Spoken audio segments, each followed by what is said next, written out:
잠언 10장. 솔로몬의 잠언이라. 지혜로운 아들은 아비를 기쁘게 하거니와 미련한 아들은 어미의 근심이니라. 불의의 재물은 무익하여도 공의는 죽음에서 건지느니라. 여호와께서 의인의 영혼은 줄이지 않게 하시나 악인의 소욕은 물리치시느니라. 손을 게으르게 놀리는 자는 가난하게 되고 손이 부지런한 자는 부하게 되느니라. 여름에 거두는 자는 지혜로운 아들이나 추수 때에 자는 자는 부끄러움을 끼치는 아들이니라.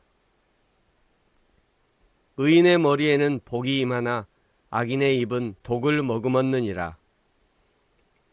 의인을 기념할 때는 칭찬하거니와 악인의 이름은 썩게 되느니라. 마음이 지혜로운 자는 계명을 받거니와 입이 미련한 자는 멸망하리라. 바른 길로 행하는 자는 걸음이 평안하려니와 굽은 길로 행하는 자는 드러나리라. 눈짓하는 자는 근심을 끼치고 입이 미련한 자는 멸망하느니라. 의인의 입은 생명의 샘이라도 악인의 입은 독을 머금었느니라. 미움은 다툼을 일으켜도 사랑은 모든 허물을 가리느니라. 명철한 자의 입술에는 지혜가 있어도 지혜 없는 자의 등을 위하여는 채찍이 있느니라. 지혜로운 자는 지식을 간직하거니와 미련한 자의 입은 멸망에 가까우니라.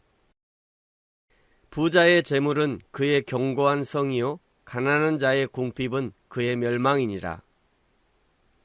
의인의 수고는 생명에 이르고 악인의 소득은 죄에 이르느니라. 훈계를 지키는 자는 생명길로 행하여도 징계를 버리는 자는 그릇 가느니라. 미움을 감추는 자는 거짓된 입술을 가진 자요 중상하는 자는 미련한 자이니라. 말이 많으면 허물을 면하기 어려우나 그 입술을 제어하는 자는 지혜가 있느니라. 의인의 혀는 수는과 같거니와 악인의 마음은 가치가 적으니라. 의인의 입술은 여러 사람을 교육하나 미련한 자는 지식이 없어 죽느니라. 여호와께서 주시는 복은 사람을 부하게 하고 근심을 겸하여 주지 아니하시느니라. 미련한 자는 행악으로 낙을 삼는 것 같이 명철한 자는 지혜로 낙을 삼느니라. 악인에게는 그의 두려워하는 것이 임하거니와 의인은 그 원하는 것이 이루어지느니라. 회오리 바람이 지나가면 악인은 없어져도 의인은 영원한 기초 같으니라. 게으른 자는 그 부리는 사람에게 마치 이의 식초 같고 눈의 연기 같으니라. 여호와를 경외하면 장수하느니라. 그러나 악인의 수명은 짧아지느니라. 의인의 소망은 즐거움을 이루어도 악인의 소망은 끊어지느니라. 여호와의 도가 정직한 자에게는 산성이요 행악하는 자에게는 멸망이니라. 의인은 영영이 이동되지 아니하여도 악인은 땅에 거하지 못하게 되느니라. 의인의 입은 지혜를 내어도 패역한 혀는 배임을 당할 것이니라. 의인의 입술은 기뻐할 것을 알거늘 악인의 입은 패역을 말하느니라. 아멘. 네, 오늘 1절에 솔로몬의 잠언이다 말씀하시는데 이것은 솔로몬이 직접 기록한 또는 창작한 잠언이라기보다 솔로몬이 수집한 잠언이라는 의미입니다. 솔로몬이 당대의 최고의 왕이었고 북아프리카로부터 또 지금의 유럽, 아시아에게까지 알려진 왕이었기 때문에 모든 나라로부터 잠언을 수집했을 것입니다. 그 중에 오늘 이제 10장은 의인의 입과 악인의 입을 비교하고 있죠. 그 중에 19절에 말이 많으면 허물을 면하기 어려우나 그 입술을 제어하는 자는 지혜가 있다 말씀합니다. 중국의 고승 도원이라는 사람이 쓴 전등록이라는 불서에 등장하는 단어인데요. 마음과 마음으로 서로의 뜻이 통한다는 단어가 있습니다. 이심전심이라는 단어이죠. 저는 이 이심전심이라는 단어를 들을 때마다 태초의 사람 아담과 하나님이 이심전심이 아니었을까? 아담이 동물의 이름을 지을 때마다 하나님의 창조의 목적과 사명을 정확하게 꿰뚫어 보고 동물의 이름을 지을 때 하나님이 감탄을 하셨을 것 같아요. 굳이 말하지 않아도 그 뜻과 의미를 알아차리는 것, 그것이 첫사람 아담과 하나님의 관계였다는 것이죠. 지금도 천하 만물에 하나님의 뜻이 분명하게 알려져 있다고 하시는데, 그런데 죄가 사람들의 눈을 가려서 천하 만물에 새겨진 하나님의 뜻을 읽어내지 못하는 것입니다. 그래서 하나님이 성경을 글로 써주신 것이고, 그 글을 읽고도 알지 못하니 설교자를 세워서 말로 풀어주시는 것이죠.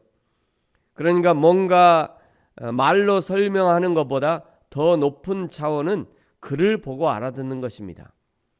요즘에 이제 글을 보고도 잘 알아듣지 못하니까 설명서도 다 동영상으로 나오잖아요. 옛날에 이제 세탁기만 하나 사도 세탁기에 설명서가 있어서 이거 어떻게 쓰는구나 이렇게 글을 보고 알았는데, 요즘엔 글을 보고도 잘 모른다는 거예요, 사람들이. 그래서 요즘에는 동영상으로 나와요, 설명이. 그러니까 동영상을 보서 동영상으로 설명이 나오니까 좋다라고 하는 게 그것도 좋지만, 근데 가만 생각해 보면 글을 보고도 모르니까 동영상으로 설명해 주는 겁니다. 그러니까 유튜브가 어떻게 보면 좋은 거긴 하지만 오히려 우리의 그 문자에 대한 해독력을 떨어뜨리는 게 유튜브인 것 같아요. 성경도 마찬가지죠. 하나님이 글로 써주셨는데 글을 읽고도 그것이 뭔 뜻인지 모르니까 설명하는 자를 세워주는 거예요. 그게 설교자이겠죠. 그러니까 뭔가 말로 설명하는 것보다 더 높은 차원은 글을 보고 알아듣는 것이고요. 그것보다 더 차원이 높은 것은 자연을 보고 알아차리는 것이고, 그것보다 더 차원이 높은 것은 우리의 아버지가 되시는 하나님과 이심전심으로 내 안에 내주하시는 성령님의 감동으로 하나님의 뜻을 알아가는 것입니다. 그것이 가장 차원이 높은 하나님과의 소통 방법인 것이죠. 그래서 19절에 말이 많은 것을 하나님이 싫어하시는 것이고 그 입술을 제어하는 것이 지혜롭다라고 말씀하시는 것입니다. 사랑하는 성도 여러분, 저와 여러분이 하나님 앞에서 입술을 제어함으로 하나님과 사람 앞에 귀함을 받고 이심전심으로, 여기 마음심을 믿을 신자로 바꿔서 이신전신으로 하나님을 알게 되기를 예수님의 이름으로 축복합니다. 기도하겠습니다. 하나님 아버지, 감사합니다.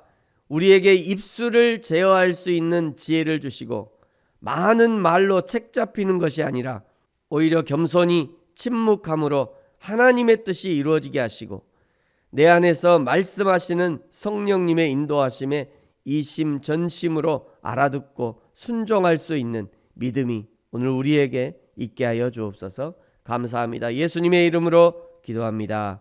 아멘. 하늘에 계신 우리 아버지여, 이름이 거룩히 여김을 받으시오며 나라가 임하시오며 뜻이 하늘에서 이루어진 것 같이 땅에서도 이루어지이다. 오늘 우리에게 일용할 양식을 주시옵고 우리가 우리에게 죄 지은 자를 사하여 준 것 같이 우리 죄를 사하여 주시옵고 우리를 시험에 들게 하지 마시옵고 다만 악에서 구하시옵소서. 나라와 권세와 영광이 아버지께 영원히 있사옵나이다. 아멘.